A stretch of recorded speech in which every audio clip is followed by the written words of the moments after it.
नमस्कार, बहुत बहुत स्वागत है। मैं हूं अमित सिंह, आप देख रहे हैं प्राइम एजेंडा और आज हम बात करने जा रहे हैं आईपीएस पूरन कुमार के खुदकुशी के मामले में जो लगातार नया ट्विस्ट आ रहा है। जी हां, हरियाणा के सीनियर आईपीएस ऑफिसर पूरन कुमार के सुसाइड मामले को 7 दिन बीत चुके हैं, लेकिन अभी तक बॉडी का पोस्टमार्टम नहीं हो पाया है। अब इस पूरे मामले में एक नया ट्विस्ट देखने को मिल रहा है। आईजी ऑफिस की साइबर सेल में तैनात एएसआई संदीप ने रोहतक में अपने आवास पर सिर में गोली मारकर खुदकुशी कर ली है। घटनास्थल से 5 पेज का सुसाइड नोट बरामद हुआ है। नोट में आईपीएस पूरन कुमार पर गंभीर आरोप लगाए गए हैं। रोहतक साइबर सेल में तैनात एएसआई ने सुसाइड नोट में आईपीएस पूरन कुमार पर कई गंभीर आरोप लगाए। इसके साथ ही संदीप ने एक वीडियो भी बनाया है। संदीप ने आईपीएस पूरन कुमार पर गंभीर आरोप लगाते हुए डीजीपी को ईमानदार बताया। संदीप ने नोट में पूरन कुमार को भ्रष्टाचारी बताया और लिखा कि पूरन कुमार ने गिरफ्तारी के डर से सुसाइड किया है। संदीप ने लिखा कि मैं अपनी शहादत देकर जांच की मांग कर रहा हूं। इस भ्रष्टाचारी परिवार को छोड़ा नहीं जाना चाहिए। मंगलवार सुबह आईपीएस के परिवार से मिलने लोकसभा में नेता प्रतिपक्ष राहुल गांधी पहुंचे। इस दौरान राहुल गांधी ने कहा कि हरियाणा सरकार तमाशा बंद कर दे। राहुल ने कहा कि आईपीएस के परिवार पर प्रेशर डाला जा रहा है, ये नहीं होना चाहिए। उन्होंने कहा कि हरियाणा सरकार अफसरों को अरेस्ट करे और दिवंगत आईपीएस का अपमान न करे। उन्होंने प्रधानमंत्री नरेंद्र मोदी से भी एक्शन लेने की अपील की है। केंद्रीय मंत्री चिराग पासवान भी आईपीएस को श्रद्धांजलि देने पहुंचे। इस दौरान उन्होंने कहा कि परिवार की हर मांगें पूरी की जाएंगी। इससे पहले हरियाणा सरकार ने डीजीपी शत्रुजीत कपूर को छुट्टी पर भेज दिया था। उनकी जगह ओम प्रकाश सिंह को अतिरिक्त कार्यभार सौंपा गया। हरियाणा के सीनियर आईपीएस ऑफिसर वाई पूरन कुमार की पत्नी को चंडीगढ़ पुलिस ने एक नोटिस भी भेजा है। पुलिस ने उनसे उनके मृतक पति का लैपटॉप मांगा है। पुलिस सूत्रों के मुताबिक पूरन कुमार का लैपटॉप उनकी मौत से जुड़ा बहुत बड़ा सबूत हो सकता है। दरअसल चंडीगढ़ पुलिस लैपटॉप को सीएफएल लैब में भेजकर आईपीएस पूरन कुमार के सुसाइड नोट की प्रामाणिकता की जांच करना चाहती है, जिससे साफ हो जाए कि सुसाइड नोट आईपीएस पूरन कुमार ने लिखा है या किसी और ने। लेकिन सबसे पहले एएसआई संदीप का वो वीडियो देखिए जो उन्होंने खुदकुशी से पहले बनाया था। भाइयों, मैं संदीप कुमार आपको एक सच्चाई से अवगत कराना चाहता हूं और सच्चाई की कीमत बहुत बड़ी होती है। उसके लिए आहुति मैं पहले ही अपनी डाल रहा हूं। भाई भगत सिंह ने भी अपना त्याग कराया था। भगत सिंह ने भी अपना जीवन खत्म करना पड़ा जब ये देश जागया था, और आज ये देश जब जागेगा जब हम सच्चाई की राह पर कुर्बान होंगे, जब ये देश जागेगा। नहीं इतने ये देश जागे नहीं। एक भ्रष्ट पुलिस अफसर है जिसने सदर थाना मर्डर में इसने पैसे लिए। इसने राव इंद्रजीत को निकालने के लिए 50 करोड़ की डील कर रखी थी। जहां पे एक ईमानदार पुलिस अफसर जो इसके सामने अड़ा वो नरेंद्र बिजानिया था। जहां पे इन्होंने कभी भी इतने दिन पोस्टिंग रही, कोई भी इनको भ्रष्टाचारी तो छोड़ो भाई सब, मतलब यो आदमी तो इस आदमी था ईमानदार, अपनी तनख्वाह में गुजारा करनी है। इसने जो भला उसको दम मुलाजिमा का भला कराया। लेकिन आईजी जिस दिन तक पोस्टिंग हुआ उससे दिन तय इन्हें क्या कराया, इन अपने जातिवाद पे देखा भैया इस ऑफिस में जाति के इनको हटाओ, इनको हटाओ, इनको हटाओ। अपना ले जो करप्ट आदमी छाट छाट कर वो लगाने स्टार्ट कर दिए। उन आदमियों ने क्या कराया, फाइल जिनका उन्हें बेरा था इस फाइल में कोई क्लेरिकल मिस्टेक है, कोई जिमनी रहेगी, कोई और चीज रहेगी, वह चीज करके न मुलाजिम बुलाए, टॉर्चर करें, पीछे मांगे। हाँ, महिला पुलिस कर्मियों का भी ट्रांसफर के नाम पे यौन शोषण हुआ वहां पे। इनकी जब सीडीआर आईपीडीआर चेक करी जाओगी आपको कन्फर्म हो जाएगा। मेरी बातों में सच्चाई है, बिल्कुल सच्चाई है मेरी बातों में, मैं झूठ नहीं बोल रहा किसी बात पे भी। तो आप एएसआई संदीप कुमार को सुन रहे थे जो कि रोहतक की साइबर सेल में तैनात थे। खुदकुशी से ठीक पहले का ये वीडियो जो हम आपको दिखा रहे थे, इस पूरे मामले पर राजनीतिक प्रतिक्रियाएं भी आई हैं, वो भी आपको सुननी चाहिए।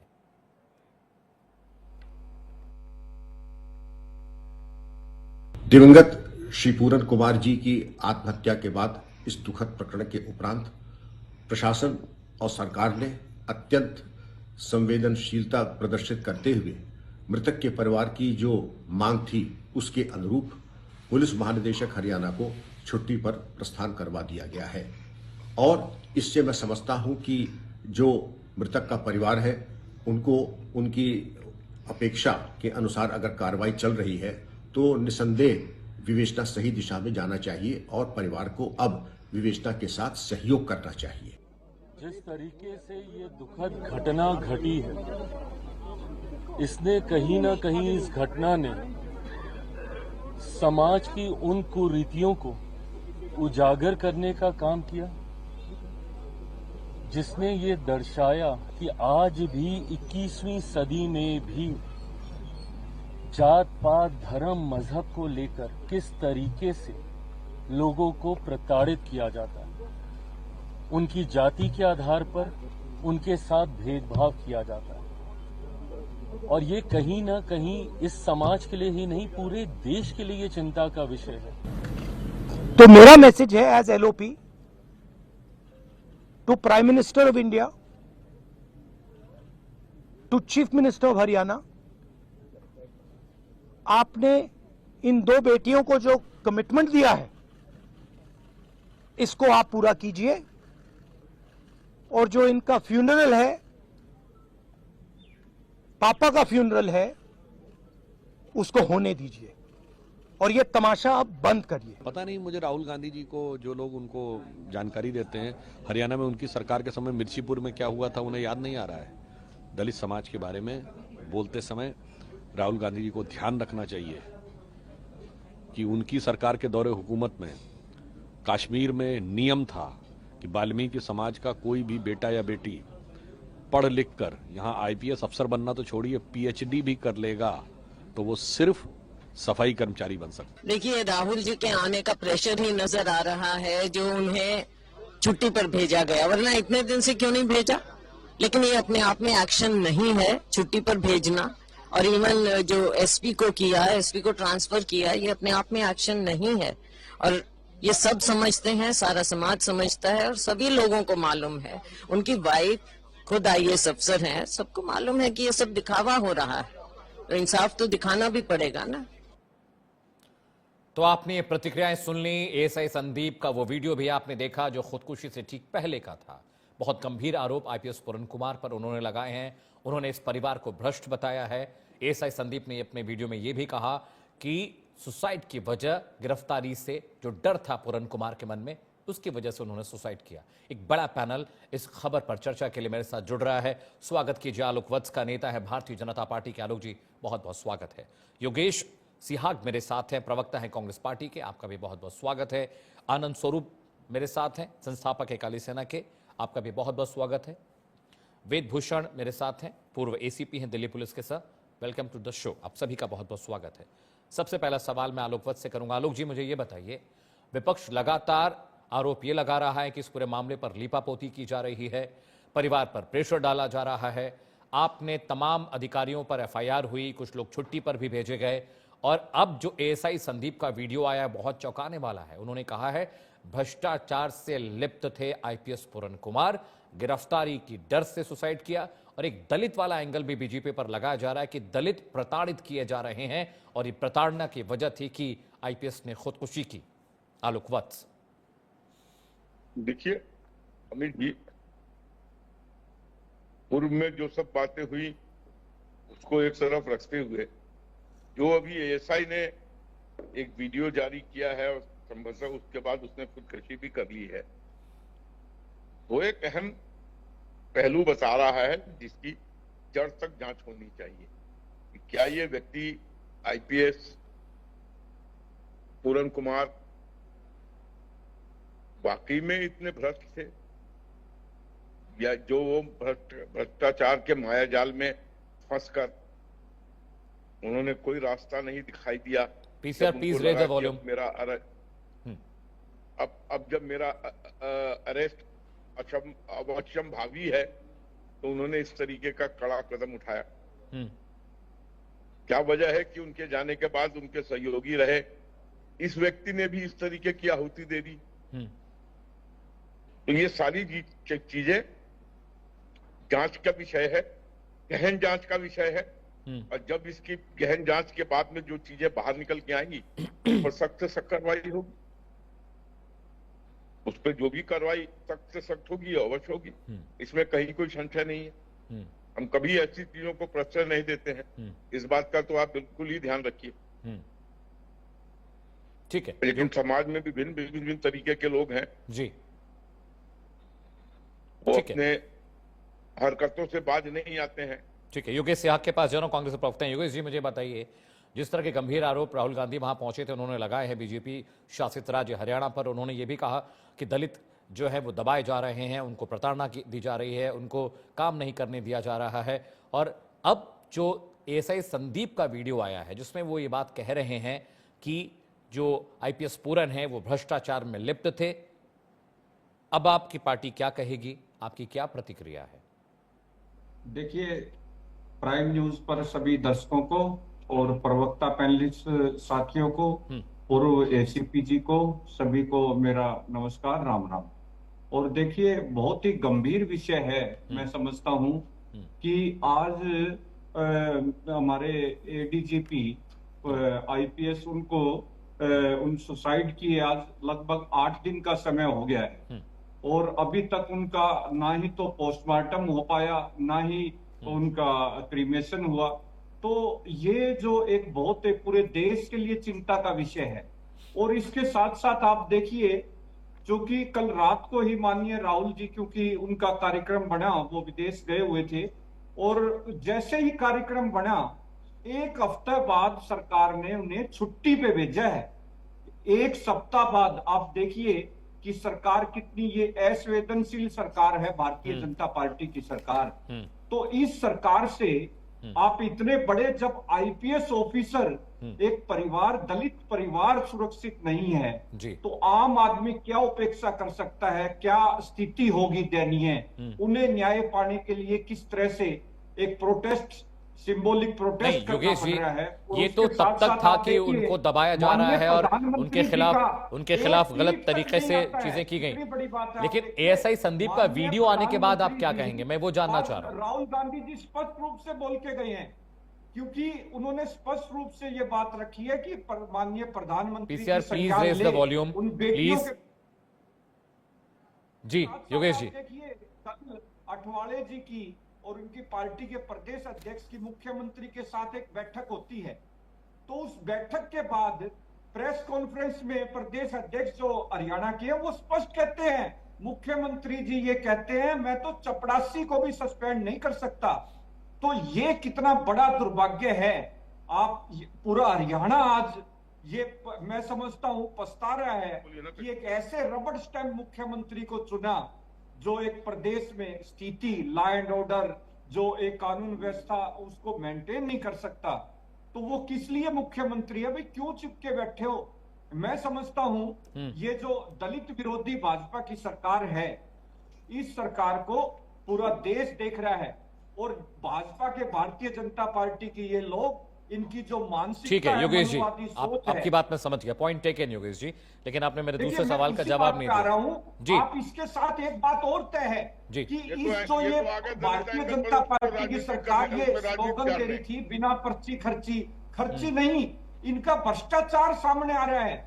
ठीक है योगेश जी, पॉइंट टेकन, ठीक है, just hold on Yogesh ji, point taken. मुझे अपने दूसरे गेस्ट के पास जाना है। योगेश जी, पॉइंट समझ में आ गया, समझ। आनंद स्वरूप जी के पास जा रहा हूं। आनंद स्वरूप जी, मुझे एक बात बताइए, ये जो विपक्ष पूरा, हमारे साथ है। योगेश जी क्या आपको मेरी आवाज आ रही है? योगेश जी क्या आपको मेरी आवाज आ रही है? Yogesh ji can you hear me? Yogesh ji क्या आपको मेरी आवाज आ रही है? योगेश जी, योगेश जी आप मुझे सुन पा रहे हैं? जी बिल्कुल सुन पा रहा हूं। तो मैंने आपसे कहा कि आपका पॉइंट मैं समझ गया। जस्ट होल्ड ऑन, 1 घंटे की debate, I will give you time to speak sir. Anand Swaroop ji मेरे साथ हैं। आनंद स्वरूप जी, मुझे एक बात बताइए, जो विपक्ष ये नैरेटिव गढ़ रहा है कि दलितों के खिलाफ अत्याचार ये सरकार कर रही है, लेकिन मेरा सवाल यह भी था कांग्रेस के प्रवक्ता से कि एएसआई संदीप के सुसाइड वीडियो में साफ साफ उन्होंने कहा है कि आईपीएस पूरन भ्रष्टाचार में लिप्त थे, उस डर से उन्होंने सुसाइड किया कि उनकी गिरफ्तारी होने वाली है। इसका जवाब उन्होंने मुझे नहीं दिया। मैं आपसे समझना चाहता हूं, क्या सच में इस देश में दलित अत्याचार का शिकार हो रहे हैं? मैंने आज सुबह एक ट्वीट किया जी कि यह मामला दलित एंगल नहीं है कि आजकल की राजनीति ऐसी हो गई है कि गाड़ी से धक्का लग गया तो दलित होने के नाते मार दिया जी हमको। अगर कोई चीज वो जानता भी नहीं है, आपने सिंह लिखा, पता नहीं क्या क्या टाइटलें लिखते हैं, हर किसी ने बोल दिया जी दलित शोषण हो रहा है, जी दलित शोषण हो रहा है। आजकल की राजनीति, सस्ती लोकप्रियता और वोट बैंक की राजनीति ने स्तर इतना निम्न कर दिया है कि कहिए नहीं।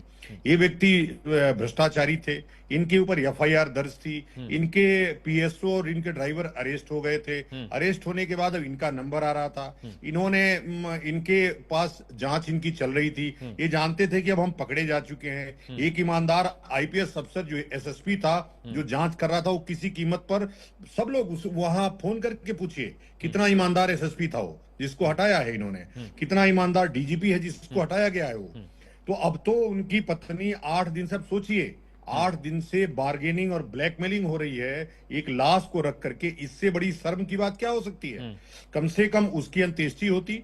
आप एक आईएएस अफसर हैं, आपको जब कानून में विश्वास नहीं है कि कानून हमारे साथ न्याय करेगा, आप कास्ट वहां खेल रही हैं, झेल रही हैं। उनको भी पता है कि चूंकि अगर पोल खुलेगी तो जो पूरण सिंह ने भ्रष्टाचार किया उसका पैसा तो इनके पास, इनकी पत्नी के पंजाबन पत्नी जो है उनके पास ही है।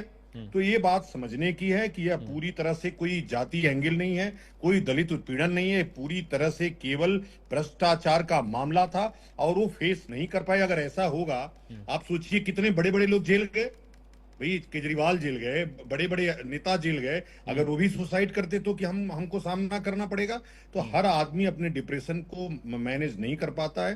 पूरण सिंह इस अपने डिप्रेशन को मैनेज नहीं कर पाए और उन्होंने सुसाइड कर लिया। हमको तो अभी भी शक है कि सुसाइड क्यों किए और सुसाइड की पहली नोट उन्होंने पत्नी को क्यों भेजा। तो ये सब जांच का विषय है, इसीलिए पुलिस ने लैपटॉप लिया है और वो जांच होगी। मुझे पूरी उम्मीद है कि भ्रष्टाचार पूरी तरह से उजागर होगा। और आज जिस एएसआई संदीप ने अपना बलिदान दिया है, वह कह करके मरा है कि भ्रष्टाचार के लिए जिस प्रकार से भगत सिंह बलिदान हुए, इस भ्रष्टाचार के लिए मैं बलिदान हो रहा हूं और ये भ्रष्टाचार उजागर होना चाहिए निश्चित रूप से। और ये जितने लोग दलित राहुल गांधी से लेकर चंद्रशेखर रावण या नायब सिंह सैनी, किसी पार्टी को बख्शा नहीं जाना चाहिए। हर व्यक्ति दलित एंगल उठा करके ले आता है। भाई कौन शोषण कर रहा था? अगर शोषण किया तो इतने दिन से एक एप्लीकेशन मूव क्यों नहीं हुई? इनकी पत्नी ने मूव क्यों नहीं किया एक भी एप्लीकेशन आज तक कि हमारे खिलाफ दलित होने के नाते हमारा उत्पीड़न हो रहा है? तो ये बातें समझने की हैं। और हर जगह बिना मतलब अशांति फैलाने के लिए कभी चंद्रशेखर रावण तुरंत पहुंच जाते हैं वहां पे, राहुल गांधी तुरंत पहुंच जाते हैं, इनको फुर्सत मिल जाती है। तमाम घटनाएं हो रही हैं देश भर में, लेकिन ये लोग कहीं नहीं जाते हैं। लेकिन जहां दलित और हिंदू मुस्लिम करना हो, तुरंत ये पहुंच जाते हैं और जाकर के अपनी राजनीतिक रोटियां सेकने लगते हैं। ठीक है, मैं आपके पास आऊंगा। वेदभूषण साहब मेरे साथ है, पूर्व एसीपी दिल्ली पुलिस के। सर, एक बात मैं समझना चाहता हूं, इस पूरे मामले में अगर भ्रष्टाचार वाला एंगल भी देख लीजिए और एएसआई संदीप ने खुदकुशी की वो वीडियो भी हमने दर्शकों को दिखाया, लेकिन चूंकि आप बहुत सालों से इंडियन पुलिस सर्विस को ट्रैक कर रहे हैं, आप उसका हिस्सा रहे हैं सर, जो ये बातें बताई जा रही हैं कि दलित वाला एंगल है, उनको प्रताड़ित किया जा रहा था, क्या एक आईपीएस जो इतने बड़े लेवल का आईपीएस हो, उसको कोई प्रताड़ित कर सकता है क्या? क्या एक आईपीएस लॉबी इतनी कमजोर है देश की क्या कि प्रताड़ना की वजह से कोई सुसाइड कर लेगा? क्या दलित वाला एंगल आपको दिखाई दे रहा है? अमित सिंह जी, मैं आनंद स्वरूप जी की बात से 100% इत्तेफाक रखता हूं जी। ये बहुत संगीन मसला है। 2 पुलिस अधिकारी, एक एएसआई है, एक आईपीएस एडीजी रैंक के, दोनों की मौत हुई है और दोनों की मौत की जांच होनी चाहिए और निष्पक्ष जांच होनी चाहिए। इसके अंदर जो राजनीति की जा रही है, ये बड़ी शर्मनाक बात है, क्योंकि इसके अंदर जो अभी एएसआई का वीडियो आपने चलाया, दिखाया, मैंने भी देखा और आप सब तमाम ने देखा, उसमें कांग्रेस, बीजेपी, आम आदमी पार्टी का कोई ताल्लुक नहीं है। उसका ताल्लुक केवल भ्रष्टाचार से है। उसका ताल्लुक राव इंद्रजीत सिंह को निकालने में 50 करोड़ रुपए की कोई डील हुई है, उसकी जांच होनी चाहिए। सदर थाना मर्डर केस में पैसे लिए गए, किसके द्वारा लिए गए, कौन लेने वाले, कौन उसके बेनिफिशियरी थे, क्या उनकी पत्नी थी या और कोई थर्ड पर्सन था? उन्होंने भगत सिंह का नाम लेकर अपनी शहादत दी है। उन्होंने कहा है कि महिलाओं का शोषण होता था ट्रांसफर के नाम पर। ये बहुत सीरियस एलिगेशन है। और उन्होंने यहां तक कहा है कि उनकी जो संपत्ति है, जो मृतक हैं पूरण सिंह, उनकी भी जांच होनी चाहिए। मतलब उन्होंने कोई एंगल छोड़ा नहीं। आप पूरण सिंह की जहां तक बात आती है, पूरण सिंह कोई छोटे मोटे सिपाही भर्ती नहीं हुए थे। उनको आईपीएस भर्ती कराया था। उनकी बीबी आईएएस ऑफिसर थी। 4-4 लाख 5-5 लाख रुपए किराया, कारें, कोठी, क्या चीज इस सरकार ने, इस देश ने उनको नहीं दी?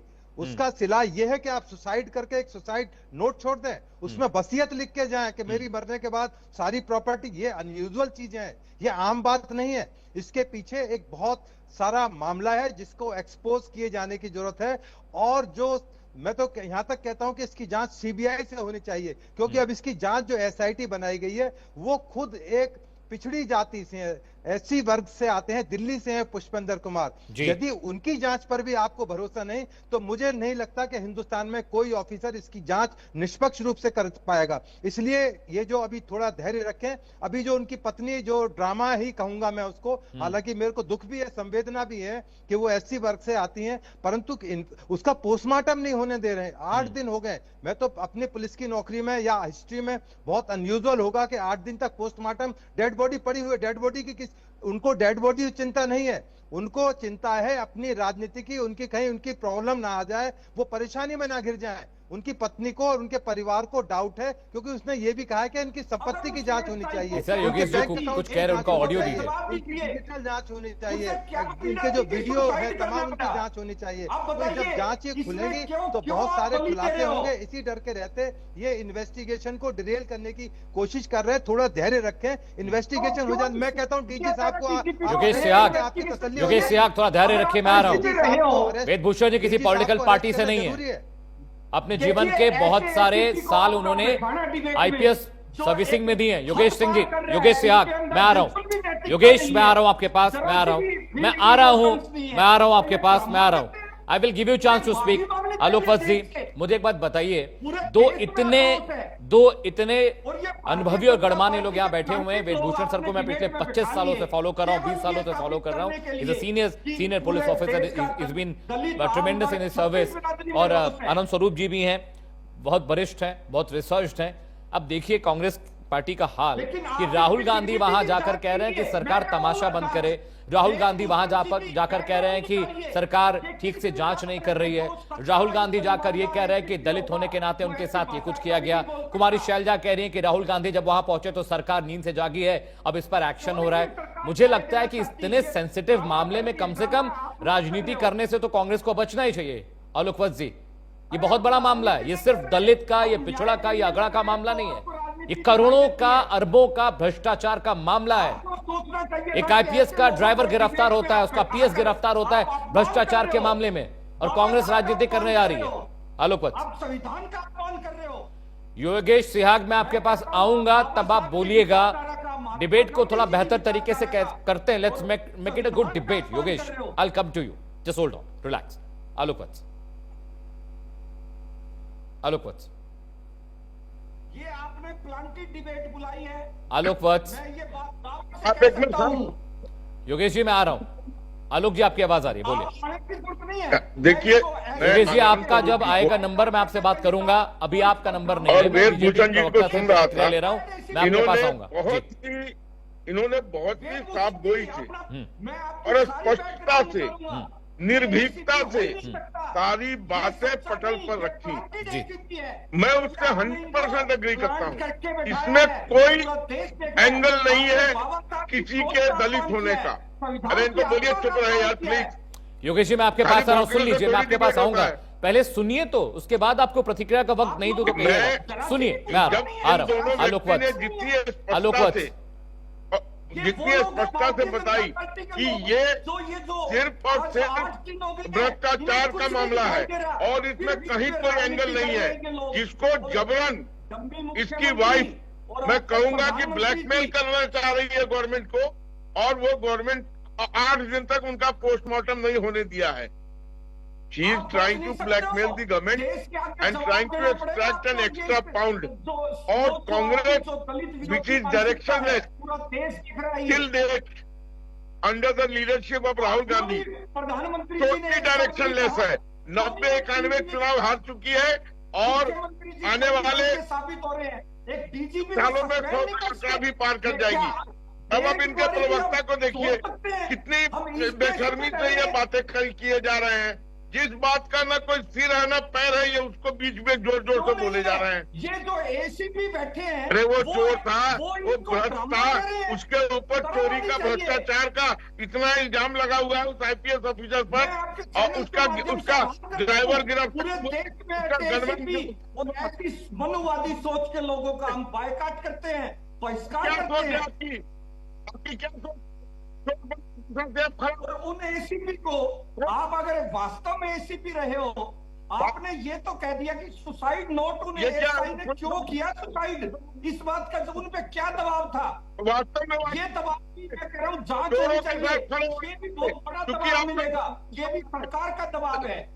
आप ऐसे लोगों को डिबेट में कम से कम जो बायस्ड लोग हैं उन्हें अपनी डिबेट में लेके आ रहे हो। प्लीज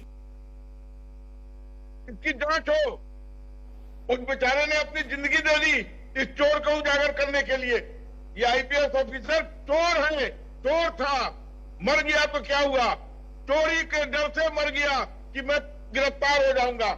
हद है ये भारतीय जनता पार्टी के लोगों की, इन लोगों की फिर आप भारतीय जनता पार्टी, अरे मानवता पे आओ यार, इस तरह से मतलब इंसानियत के अंदर इंसानियत नाम की चीज नहीं है। आपको जवाब देना होगा देश को। योगेश सिहाग, मेरा एक सवाल है आपसे, if you take in my question, मेरा सवाल आपसे यह है कि एक आईपीएस सुसाइड कर लेता है, उसका ड्राइवर भ्रष्टाचार के मामले में कुछ दिन पहले गिरफ्तार होता है, उसका पीएसओ गिरफ्तार किया जाता है, एक एएसआई को जांच सौंपी जाती है जो कि रोहतक के साइबर सेल में काम कर रहा था, वो सुसाइड कर लेता है। खुदकुशी करने से पहले एक आदमी वीडियो रिकॉर्ड करता है, क्या वो वीडियो झूठा होगा? योगेश सिहाग, राजनीति अलग रख दीजिएगा, मैं आपसे पूछना चाह रहा हूं, अगर आप ज़हीन और समझदार व्यक्ति हैं तो मुझे बताइए, क्या सुसाइड से पहले एक आदमी वीडियो रिकॉर्ड कर रहा है तो वो झूठ बोलेगा? योगेश सिहाग, देखिए मैं समझदार के साथ साथ नहीं, मेरे सवाल का जवाब दीजिए योगेश, मेरे सवाल का जवाब दीजिए, जो मैं पूछ रहा हूं उसके बाद आपको जो बात रखनी रखिए। Please answer my question what I am asking you sir, बताइए। आत्महत्या करनी पड़ी संदीप सिंह को, संदीप सिंह पर किसका प्रेशर था कि उन्हें आत्महत्या? पहले मेरे सवाल का जवाब दीजिए, सवाल मैं पूछूंगा यहाँ पे सर, सवाल पूछने का काम मेरा है। योगेश, मेरे सवाल का जवाब दीजिए योगेश, पहले योगेश सिहाग मेरे सवाल का जवाब दीजिए। Yogesh, what I am asking you, मेरे सवाल का जवाब दीजिए। मैं क्या पूछ रहा हूँ आपसे योगेश, मैं आपसे क्या पूछ रहा हूँ योगेश? मैं वही बात पे आ रहा हूँ, आपने मेरे सवाल का जवाब नहीं दिया। एक मरता हुआ आदमी वीडियो रिकॉर्ड करके जा रहा है, क्या वो झूठ बोलेगा? कांग्रेस ने जांच कराई है मामले की, आपने जांच कराई मामले की, आपको कैसे पता कि ये दलित का मामला है? आपने कैसे क्लीन चिट दे दी आईपीएस पूरन को? कांग्रेस ने जांच कराई है मामले की, कांग्रेस ने इस मामले की जांच कराई है क्या? योगेश सिहाग, क्या आपकी पार्टी ने इस मामले की जांच कराई? आपको भी पता है सच्चाई। योगेश सिहाग, क्या आपने इन्वेस्टिगेशन कंक्लूड कराई है इस मामले में? योगेश सिहाग, क्या आपकी पार्टी ने इन्वेस्टिगेशन कंक्लूड कराई है? कराइए। ये इस बात में जो आपने वीडियो दिखाई है, वीडियो नकली है, से ये बात, ये सवाल पूछता हूं, आप बताइए। मेरे सवाल का जवाब दीजिए Yogesh, you did not answer my question sir, मेरे सवाल का जवाब दीजिए। मरता हुआ व्यक्ति क्या झूठा वीडियो रिकॉर्ड करेगा? ये एसीपी जी को आपने, देखिए राजनीति चमकानी है तो जाके बिहार में चमकाइए, राजनीति चमकानी है तो उन प्रदेशों में जाइए जहां पर राजनीति हो रही है। एसआईआर का मुद्दा आपके पास है, आपके पास भ्रष्टाचार का मुद्दा है, संसद में शोर मचाइए, संसद के अंदर सवाल पूछिए, यहां पर आपके बस की बात नहीं डिबेट करना मेरे साथ। योगेश, आप मेरे साथ डिबेट नहीं कर पाएंगे, आप सवाल का जवाब नहीं दे रहे हैं। आनंद स्वरूप जी, एक सवाल मेरा आपसे है, देखिए ये कांग्रेस पार्टी है, इतना वरिष्ठ एक अधिकारी बता रहा है, आप भी बता रहे हैं, कोई फाइंडिंग्स नहीं है, कोई फैक्ट नहीं है, कोई जानकारी नहीं है, दलित का एंगल है, दलित का एंगल है, दलित का एंगल है, कुछ पता ही नहीं प्रवक्ता को, कोई होमवर्क करके प्रवक्ता नहीं आया है। राहुल गांधी ने मीडिया में जो भाषण दे दिया, उसी भाषण को रट कर, पढ़कर, पीकर डिबेट करने चले आए। आनंद स्वरूप, म्यूट करिए इनको, योगेश सिहाग को म्यूट करिए, सवाल का जवाब नहीं दे रहे हैं, जब नंबर आता है तो बोलते नहीं और बीच में डिबेट डिस्टर्ब करते। मुझे पक्का उम्मीद है कि ये आदमी ये भी नहीं जानते हैं कि घटना क्या है। एग्जैक्टली अब घटना इनको जानना चाहिए और क्यों हुआ है। इतनी एक कमजोर स्थिति थी तो मुख्यमंत्री उनके आईएएस पत्नी को इतना महत्वपूर्ण थी, तभी तो आप कह रहे हो आनंद, एक भी घटना से वाकिफ नहीं है। सुन लो अब देखो योगेश, सुन लीजिए योगेश, सुन लीजिए योगेश, सुन लीजिए, आप एक तो खुद फैक्ट बात नहीं कर रहे हैं, आपके पास सवाल का जवाब नहीं, कोई जवाब दे रहा तो आप देने नहीं दे रहे। प्लीज योगेश सुनिए, इनका वॉल्यूम कम करिए, पीसीआर योगेश का वॉल्यूम कर करिए, ये डिबेट करने के लिए नहीं आए, इनका वॉल्यूम कम करिए PCR. Shambhu ji please down इस ऑडियो। ये पति पत्नी दोनों भ्रष्टाचारी हैं और भ्रष्टाचार इनका पूरा उजागर है। हाँ। पूरा हरियाणा जानता है कि ये दोनों पति पत्नी कितने बड़े भ्रष्टाचारी हैं। हाँ। अब भ्रष्टाचार की पोल न खुले इसलिए दलित एंगल इन्होंने पकड़ा और अंबेडकर की मूर्ति फोटो रख करके उनकी फोटो रख के श्रद्धांजलि सभाएं की। कौन पत्नी ऐसी होगी जो 8 दिन तक अपने पति की लाश पे राजनीति करेगी? इस पे बहुत बड़ा खुलासा होना चाहिए और ये जानना चाहिए कि ये भ्रष्टाचार का पैसा किसके पास है, इसलिए कि वसीयत में उत्तराधिकार का जिक्र क्यों है। जो व्यक्ति अगर वो लिखेगा उत्तराधिकार का जिक्र है कि हमारी सारी संपत्ति कहीं और न जाए और संपत्तियां जितनी इलीगल हैं सब लीगल हो जाए सुसाइड के बाद, ये सब चीजों की एंगल से जांच होनी चाहिए। और देखो योगेश जी, आपको तो कोई चीज जानकारी है नहीं, बस हाथ भांजते रहो।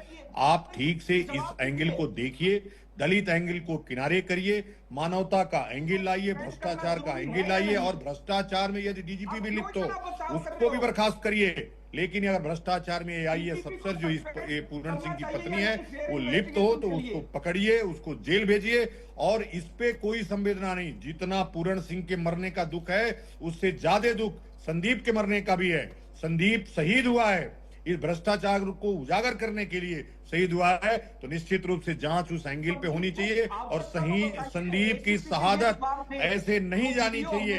हरियाणा का पूरा जो जाट समुदाय है आज खड़ा होगा, उसका जाट भाई आज मरा है, जिस तरह से तुम्हारा दलित भाई मरा है, जाट भाई मरा है और वो एंगल निश्चित रूप से जाना चाहिए। यदि जाट के कारण, जाट होने के कारण उसका शोषण क्यों हुआ, इसी पूरण सिंह ने उस व्यक्ति का शोषण किया, इसी व्यक्ति ने राव इंद्रजीत सिंह के मुकदमे को हल करने के लिए 50 करोड़ लिया, ट्रांसफर के लिए महिलाओं का शोषण किया। तो अब ये सब एंगल क्यों भूल जाएंगे, ये सब एंगल क्यों भूल जाएंगे? ये सब एंगल सोचना पड़ेगा, करना पड़ेगा। मनुवाद और अम्बेडकरवाद यहाँ मत लाओ, यहाँ पे केवल और केवल भ्रष्टाचार का एंगल है, कोई दलित एंगल काम नहीं करेगा। कांग्रेस अपनी सस्ती लोकप्रियता और चंद वोट बैंक के लिए और नोट के लिए काम करती है, मुझे पता है। हम भाजपा को भी इसमें नहीं छोड़ते हैं, इसलिए कि सैनी जी को त्वरित निर्णय लेना चाहिए। पुलिस को, इनको पता है एसीपी साहब बैठे हैं, पोस्टमार्टम के लिए फैमिली के कंसेंट की कोई जरूरत नहीं है, सुप्रीम कोर्ट का डायरेक्शन है और 8 दिन तक पुलिस खोजती रही, उनके उसके लिए ब्लैकमेल करती रही वो औरत। 2 ऐसे अधिकारियों को, ईमानदार अधिकारियों को भेंट चढ़ा दिया। 15 लोग जो उसका शोषण किए हैं कितने साल पहले, जितने लोगों की लिस्ट बनाया जिससे थोड़ी बोड़ी अनबन हुई, सबका उस लिस्ट में नाम है।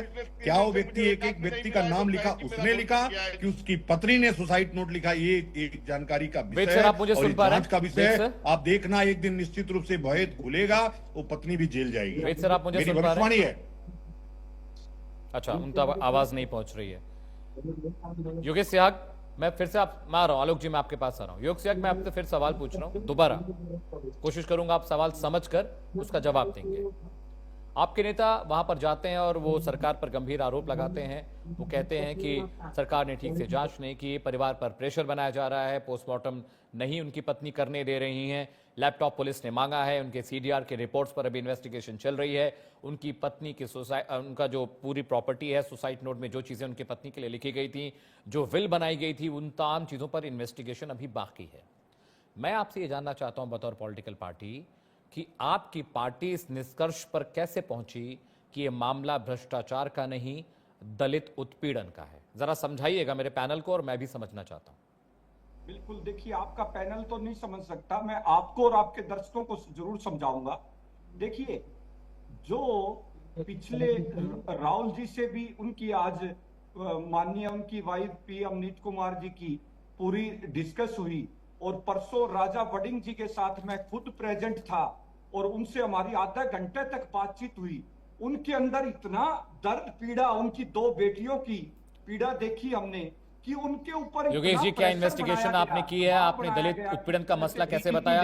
मेरे सवाल का जवाब फिर से आप नहीं दे रहे हैं। मैंने पूछा कांग्रेस इस निष्कर्ष पर कैसे पहुंची कि ये दलित उत्पीड़न है? आपको तो सिर्फ भाजपा की भाषा अच्छी लग रही है। नहीं, मैं आपसे सवाल पूछ रहा हूं, आप सवाल का जवाब दीजिए। आप भाजपा की, आप दलित विरोधी बात को सुनना ही नहीं चाहते। नहीं, बिल्कुल सुनना चाहता हूं, लेकिन आप सवाल का जवाब कहां दे रहे हैं? स्पष्ट रूप से कहा कि प्रधानमंत्री जी कार्रवाई करें, उन्हें न्याय दें, और फिर भी प्रधानमंत्री जी खुद मूक दर्शक बन के बैठे हैं, खुद मुख्यमंत्री जी। ये कैसे पता चला कि दलित उत्पीड़न का मामला? योगेश सिहाग, सवाल फिर से दोहरा रहा हूं, कांग्रेस इस निष्कर्ष मैं पर आपका कैसे सवाल पहुंची? अच्छी तरह समझता हूं और मैंने जवाब भी दिया है। क्या फेयर इन्वेस्टिगेशन के लिए डीजीपी का सस्पेंड करना आवश्यक नहीं है? क्या 7 दिन तक डीजीपी को छुट्टी पे भी क्यों नहीं भेजा गया? क्या सरकार किस बात का इंतजार कर रही है? क्या यही न्याय है? तो ये क्या चीजें यही प्रूफ देश करती हैं में कि दलित संविधान का उत्पीड़न का मामला है, लोकतंत्र योगेश? का राज है? योगेश, ये बातें प्रूफ करती हैं कि मामला दलित उत्पीड़न का है, अगर अभी जांच पूरी नहीं हो पाई है तो? ये सामने आ रही है, एक एक बात क्लियरिटी से। जब उनकी पत्नी से उनकी हर डिस्कस हुई है और जो उन्होंने अपने सुसाइड नोट में, इससे बड़ी एविडेंस क्या होगी? क्या लिखा है सर उन्होंने सुसाइड नोट में? SC ST एक्ट का ये क्लियर कट वायलेशन है कि आप सबसे पहले कार्रवाई करें, सुप्रीम कोर्ट की डायरेक्शन है, उसको आप फॉलो नहीं, केवल इसलिए फॉलो नहीं कर रहे कि वो डीजीपी एक बड़ा आदमी है और सरकार के भेद जानता है। भाजपा सरकार के अगर जरा से भी सरकार में नैतिकता हो, मैं समझता हूं कि हरियाणा सरकार को, प्रधानमंत्री जी को तुरंत बर्खास्त करना चाहिए और इसकी फेयर इन्वेस्टिगेशन करवानी चाहिए, क्योंकि ये सैनी साहब के बस की बात नहीं है। उन्होंने कल मीटिंग में कह दिया है कि मेरे हाथ में तो एक पीएम की सस्पेंशन भी नहीं है। ये हालात आज हरियाणा प्रदेश के, क्या यहां न्याय मिलेगा आम आदमी को? क्योंकि डीजीपी साहब और खुल्लर साहब वो सर, मैं आपके पास आ रहे हैं, रहा मुख्यमंत्री 10 सेकंड कठपुतली बन के बैठे हैं। चलिए ठीक है योगेश जी, आपने अपना जवाब दे दिया, लेकिन मुझे अभी तक इसका जवाब नहीं मिला कि कांग्रेस इस निष्कर्ष पर कैसे पहुंची कि मामला दलित उत्पीड़न का है। वेद सर, मैं एक बात समझना चाह रहा हूं। योगेश जी, आपने जवाब दे दिया। Sir, let's follow some etiquette. Yogesh ji, let's follow some etiquette. यहाँ बहुत सारे सीनियर लोग हैं, आपको बोलने का मौका दिया मैंने, है ना? अब दूसरों के पास जा रहे हैं, आप साथ रहिए, सुनिए, प्रतिक्रिया दीजिए, मैं आपकी प्रतिक्रिया भी लूंगा। वेद सर, मुझे एक बात बताइए, it's a very high profile case. Yogesh ji please, no, not in between, sir. Do not interrupt in between. I would request you not to interrupt, sir. Ved sir, एक बात मुझे बताइए, it's a very high profile case, और इस high profile case में एक IPS की हत्या हो जाती है, एक आईपीएस सुसाइड कर लेता है, एक एएसआई खुदकुशी करता है, एक वीडियो बनाकर डालता है, उसके बाद इस पर सियासत होती है, इन्वेस्टिगेशन अभी पूरी नहीं हुई, विपक्ष कहता है कि दलित उत्पीड़न का मामला है। मुझे लगता है कि सिर्फ राजनीति करने के लिए इस इतने हाई प्रोफाइल मामले को नीचे गिराया जा रहा है, उसको खराब किया जा रहा है, आपको नहीं लगता सर? देखिए, दलित के लिए बात अब कांग्रेस के प्रतिवक्ता कर रहे थे। इस देश की जो प्रेसिडेंट ऑफ इंडिया है वो खुद दलित समाज से आती है। Chief justice of India mister Gavai वो खुद दलित समाज से हैं और शायद आपने ठीक कहा कि वो तैयारी के साथ नहीं आए, उनको पूरे फैक्ट नहीं पता या पुलिस की वर्किंग नहीं पता, उन्होंने ना वीडियो सुनी ना एफआईआर देखी। Exactly, उसमें SC ST एक्ट इन्वोक किया हुआ, उसमें धारा 3 और 4 ऑलरेडी लगाई गई है। इसकी इन्वेस्टिगेशन मैं दोबारा बता रहा हूं, एक दलित अधिकारी, आईपीएस अधिकारी, बहुत सीनियर अधिकारी जो आईजी रैंक के हैं, वो जांच कर रहे हैं। वो किस तरह की जांच चाहते हैं राहुल गांधी को या जो पप्पू प्रवक्ता बैठे ये बता पाएंगे, क्योंकि वो सुनते ना आपकी सुनते हैं ना मेरी सुनते हैं। वो जैसे पप्पू बोलते हैं उनके नेता, उसी तरह उसी धारा प्रवाह आवाज के अंदर बोलते रहते, सुनते सुनाते किसी के नहीं है। अपनी बकबक करिए और निकल गए। अरे दूसरे की समझो। अब सबसे बड़ा इंपॉर्टेंट सवाल यह है अमित सिंह जी, क्या पहले इन्वेस्टिगेशन करी जाए, पहले अरेस्ट कर दी जाए? एफआईआर दर्ज करो, बिना इन्वेस्टिगेशन करे 13 के 13 आईएएस आईपीएस को उठा के जेल में डाल दो। इनके हिसाब से जो राहुल गांधी कह रहे हैं या जो पप्पू बोल रहे हैं, वो हिसाब से कि 13 के 13 को उठा के जेल भेज दें, सस्पेंड कर दें, उनको नौकरी से हटा दिया। मतलब ये चाहते हैं इन्वेस्टिगेशन बाद में हो। मुझे तो हंसी आ रही है इनके ऊपर, कैसे प्रवक्ता को आपने कांग्रेस से बुला लिया? इनको कुछ जानकारी भी है, कानून समझते हैं या आप केवल बोलना ही जानते हैं? अरे वेद सर, कांग्रेस पार्टी वो पार्टी है जो इलेक्शन कमिश्नर को सबक सिखाने की बात करती है, तो इनका क्या ही करेंगे आप? ये जो संवैधानिक पद पर बैठे आदमी को कहते हैं सबक सिखाएंगे। ये ड्रैकोनियन पावर की तरफ बात करते हैं। नेपाल में पहले कानून था, नेपाल में पहले कानून था कि किसी अगर मुजरिम को पकड़ो तो पहले थुन्नूच, पहले उसको मारो और तब उससे समझो कि क्या बात था या तुम सही से कि गलत थे। यही ये चाह रहे हैं कांग्रेस वाले कि जो राहुल ने गांधी के ने कहा, जो बीजेपी जो एसीपी साहब कह रहे हैं कि पहले उनको पकड़ लो, 13 को सस्पेंड कर दो, फिर पता करो कि वो क्या थे। बड़ी हास्यात्मक स्थिति है बस साहब, ये बड़ी हास्यात्मक स्थिति अपने लिए खुद बनाते हैं। आपने और मैंने नहीं बनाई, ये अपने खुद ही हंसी का पात्र बनते हैं। इनके सर्वोच्च नेता है, एलओपी हैं, वो खुद हंसी का पात्र अपने आप को बनाते हैं। Not in power, they can create self goals and then they cry why we are not in power. This is the reason. ऐसे ऐसे बेवकूफ लोगों के कारण ये सारी चीजें हो रही है। ठीक है, सबको हंसी आ रही है जो ये बोल रहे हैं। बिल्कुल सर, ये हंसी का पात्र ही है। बन रही है राजनीतिक पार्टी। आनंद स्वरूप जी, मुझे एक बात बताइए, दलित राजनीति का जो कोर है वो अंबेडकर कहा जाता है। दलित राजनीति का जो बोलते हैं, जिन्होंने जो पुरोधा है दलित राजनीति के, वो अंबेडकर साहब हैं। लेकिन आपसे जब मेरी बात हुई, जब हमने एक इंटरव्यू किया साथ में, तो आपने मुझे बताया कि दलित राजनीति क्या से क्या बन गई है और अब जो पॉलिटिकल पार्टियां हैं उसको कैश करने की कोशिश कर रही हैं। ये उसी का एक हिस्सा है, उसी की एक कोशिश है। आनंद स्वरूप जी, देखिए कि आजकल इस देश में ऐसा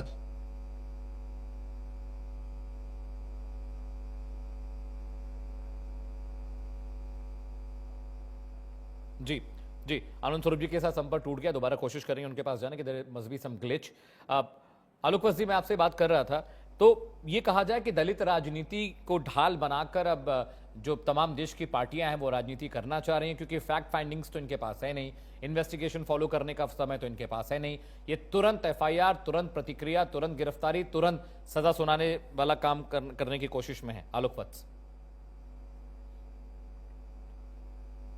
जी,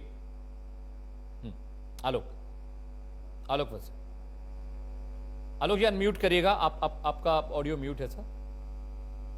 सॉरी, हाँ, आपके प्रेस्टिजियस चैनल पे मुझे ये एडमिट करने में कोई ही गुरेज नहीं है कि ओवरऑल नेताओं का संस्कार, शुचिता और सहज ऐसा, ये तीनों बहुत लोएस्ट स्टेप पर आ चुका है। Right sir, and this is across party line.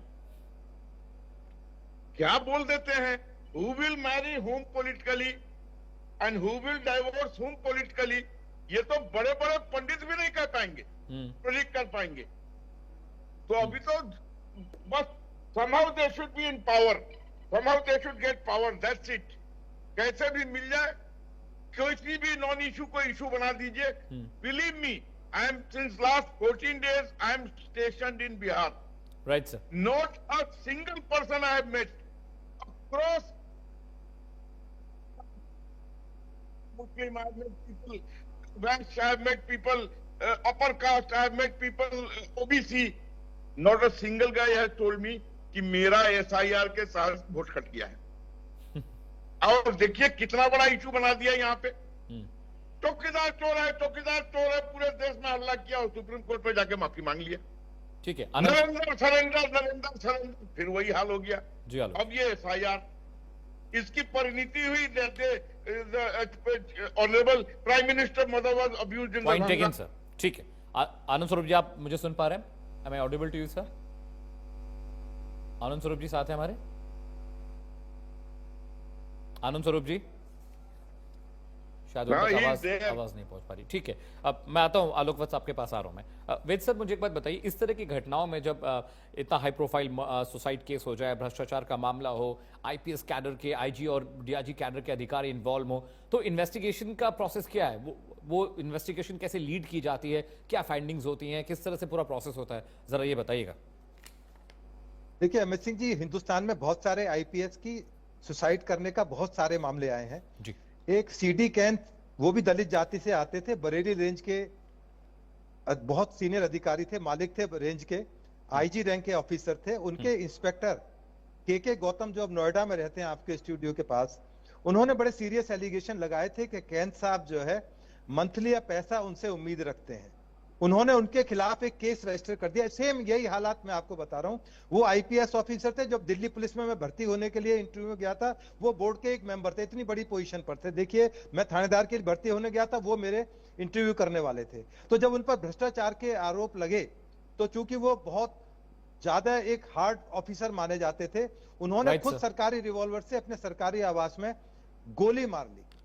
Delhi के अंदर भी इस तरह के हालात हुए और स्टेट के अंदर, दिल्ली में डॉक्टर के पॉल कमिश्नर थे और एक इंस्पेक्टर बलबीर सिंह ने बहुत सीरियस एलिगेशन लगाया कि कमिश्नर साहब ने मुझे डिटेन कर लिया है, मुझे मारा पीटा गया क्योंकि मैं दलित जाति से हूं, क्योंकि ये एक मोहरा बन चुकी है आजकल। SC ST लगा, आप देखिए 92% केसेस के अंदर जहां जनरल कास्ट और SC ST का मामला आता है, तो सबसे पहला टारगेट आप दिल्ली छोड़ दीजिए, पूरे हिंदुस्तान में किसी स्टेट की कंप्लेंट्स उठा के देख लिए, सबसे पहले एलिगेशन होता है चूंकि मैं SC ST वर्ग से था इसलिए मुझे हरासमेंट किया, मुझे परेशानी की, इसकी जांच SC ST एक्ट में की जाइए। दुर्भाग्य से SC ST एक्ट जब बनाया गया था उसके बाद सुप्रीम कोर्ट ने जजमेंट दी कि केवल SC ST जो आधार नहीं हो सकता किसी भी इन्वेस्टिगेशन का, उसको एंटीसिपेटरी बेल लेने का मौका दिया जाए, उसको एकदम तुरंत अरेस्ट ना किया जाए। परंतु इस बोर्ड की राजनीति ने उसको तुरंत बदल दिया कि नहीं, SC ST के FIR के एंटीसिपेटरी बेल का प्रोविजन ना किया जाए। परंतु जहां हर चीज तो वहां सुप्रीम कोर्ट की बात को भी इग्नोर कर दिया जाता हो, तो बड़े दुर्भाग्य की बात। आलोक जी, मुझे एक मिनट दीजिए।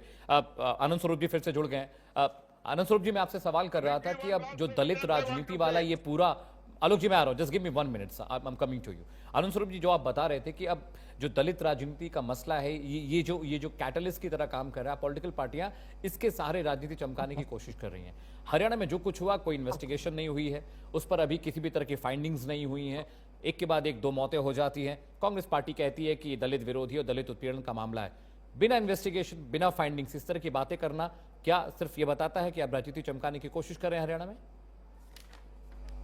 देखो, किसी को इस मौत पे अफसोस नहीं है, सबको अपने अपने वोट का मामला है और वोट के नाते ही इसको दलित एंगल दिया गया। इसमें दलित का कोई एंगल था भी नहीं और सोसाइटी में भी कोई दलित का एंगल नहीं लिखा गया है, ये समझने की बात है। जैसे ही पता चला कि ये मरने वाला व्यक्ति, उसका नाम से भी सिंह था, कोई किसी को पता भी नहीं था। हम लोगों को तो कभी सिंह जानते हैं कि क्षत्रिय होगा, लेकिन आजकल सिंह ज्यादा दलित निकल रहे हैं जी। तो बात ये नहीं है, हम लोग किसी जाति को देख करके तो अपमानित करने का एक परंपरा रही होगी, हमने हमारी उम्र में तो है नहीं, लेकिन आजकल राजनीति में हर एंगल में दलित एंगल खोज लिया जाता है कि दलित एंगल से हमको प्रताड़ित। मैं कह रहा था ना शुरू में कि ठोकर लग गई, हम दलित थे इसलिए हम उस जानता भी नहीं कि तुम दलित हो कि ब्राह्मण हो कि क्षत्रिय हो, लेकिन एक एंगल ढूंढ के लाया जाता है राजनीतिज्ञों द्वारा। और इसमें तो पूरी तरह से पॉलिटिक्स इनकी पत्नी ने किया। पत्नी पूरी तरह से पॉलिटिक्स करके अपना भ्रष्टाचार छुपाना चाहती थी और वो छुपाई, लेकिन अफसोस कि वो ASI जो संदीप का आज बलिदान हो गया, और वो बलिदान निश्चित रूप से हरियाणा को हिला करके रखेगा, भ्रष्टाचार को उजागर करेगा और इन लोगों को, सबको जो भ्रष्टाचारी हैं वास्तविक जेल जाएंगे। IPS और IAS एसोसिएशन को भी थू है कि उन्होंने इतने बड़े लोगों पे, इतना बड़ा एक व्यक्ति भ्रष्टाचारी आरोप लगाया उनके IPSों पे, और एक बार भी IPS और IAS एसोसिएशन ने उनका पक्ष लेने का काम नहीं किया। सरकार भी घुटने के बल, कल हमने सैनिकों बैठे हुए उनकी पत्नी के सामने देखा, वो भी एक शर्म और लज्जा की बात है। सबको पता था कि पूरन सिंह जी एक भ्रष्टाचारी व्यक्ति हैं और वो भ्रष्टाचार के नाते उजागर न हो, इसके नाते उन्होंने सुसाइड किया है। तो मैं इस दलित एंगल वाली राजनीति को विराम लगाना चाहता हूं, अंबेडकर के नाम के दुरुपयोग का पर विराम लगाना चाहता हूं, और मैं चाहता हूं कि अंबेडकर के नाम पे जिस प्रकार का मितंडापार आतंकवाद चल रहा है वो स्टॉप हो, रुके। आप देखिए वहां अंबेडकर का क्या मतलब था, अंबेडकर ले जाकर के फोटो पे श्रद्धांजलि दी जा रही है, क्या मतलब था वहां अंबेडकर को ले जाने का? हर जगह अंबेडकर और दलित घुसा देते हो आप लोग, तो ये एक अच्छी बात नहीं है। देश के बौद्धिक लोगों को, वेदभूषण जैसे लोगों को जगना चाहिए और जग करके आना चाहिए, और सिलसिलेवार ये जो आतंकवाद वाला कानून है SC ST, इसका विरोध करना चाहिए और इसको जड़ से समूल नाश करना चाहिए। ठीक है सर, बहुत बहुत शुक्रिया, आप साथ रहिएगा। आलोक वत्स जी, क्लोजिंग कमेंट में बस सिर्फ 40 सेकंड है, to wrap the show sir. Alok Vats, मैं सिर्फ इतना ही कहना चाहूंगा कि वेदभूषण जी ने जो अभी कहा था और अभी जो आनंद स्वरूप ने भी कहा कि ये दलित एंगल से लोग को प्रताड़ित किया जाता है, पीपल आर टेकिंग एडवांटेज किसी को प्रताड़ित करने के लिए। मेरे गांव में, मैं आपको बता रहा हूं, एक एग्जांपल दे रहा हूं, इन माय विलेज नवल हाथी नाम का एक आदमी, मुन्ना शर्मा नाम के एक आदमी को धमकी दिया कि मैं तेरे ऊपर रेप का केस करवा दूंगा किसी दलित महिला से, नहीं तो तू मेरी बात मान जा, और अल्टीमेटली उसने करवा दिया case, and Munna Sharma had to go to jail without any fact, without any truth. This is what is happening. This guy gave 10,000 to some woman and she said this guy came in my duggi and was trying to rape me without any evidence. ठीक है, बहुत बहुत शुक्रिया आलोक वत्स, बहुत बहुत शुक्रिया debate मानने के लिए। आनंद स्वरूप जी, आपका भी बहुत बहुत शुक्रिया। Ved sir, thank you so much for putting lot of thought and inspection to our debate. यहाँ एक छोटे से ब्रेक के लिए हम रुक रहे हैं, लेकिन प्राइम न्यूज पर खबरों का सिलसिला लगातार जारी है, कहीं जाइएगा नहीं।